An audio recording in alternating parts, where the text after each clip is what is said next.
Nifty bank Nifty வந்து பார்த்திங்கன்னா இந்த லெவல் வந்து நல்ல ஒரு அக்யூமுலேஷன் ரேஞ்சு. ஏன்னா நம்ம ப்ரீவியஸாக வந்து பார்த்தோம் இந்த லெவல் வந்து பார்த்திங்கன்னா இந்த லெவல்லேருந்து தான் மார்க்கெட் திரும்ப பவுன்ஸ் பேக் ஆச்சு.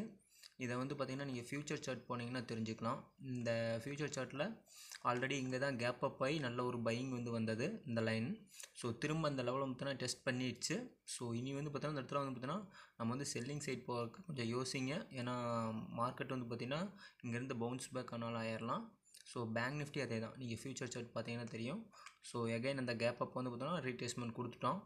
ஸோ எகைன் இங்கேருந்து பவுன்ஸ் பேக் ஆனாலும் ஆகலாம், இல்லை செல்லிங் ஆனாலும் ஆகலாம். ஸோ நம்ம வந்து பார்த்தீங்கன்னா வெயிட் பண்ணி என்ன மாதிரி கன்ஃபர்மேஷன் இன்றைக்கி முடியுது ப்ளஸ் வீக்லி க்ளோசிங்கு எப்படி வருதுன்னு பார்த்துக்கிட்டு அதுக்கு தகுந்த மாதிரி பொசிஷன் நெக்ஸ்ட் வீக் டிசைட் பண்ணிக்கோங்க. இன்றைக்கி வந்து பார்த்தீங்கன்னா பொசிஷன் இருக்கிறத முடிஞ்ச வரைக்கும் அவாய்ட் பண்ணுங்கள். இதெல்லாம் நீங்கள் வந்து பேப்பர் ட்ரேட் பண்ணி பாருங்கள். இந்த வீடியோ வந்து பார்த்தீங்கன்னா எஜுகேஷனல் பர்பஸ் ஒன்று தான், யாருக்கும் ட்ரேடிங் டிப்ஸோ கால்ஸோ எதுவும் கிடையாதுங்க.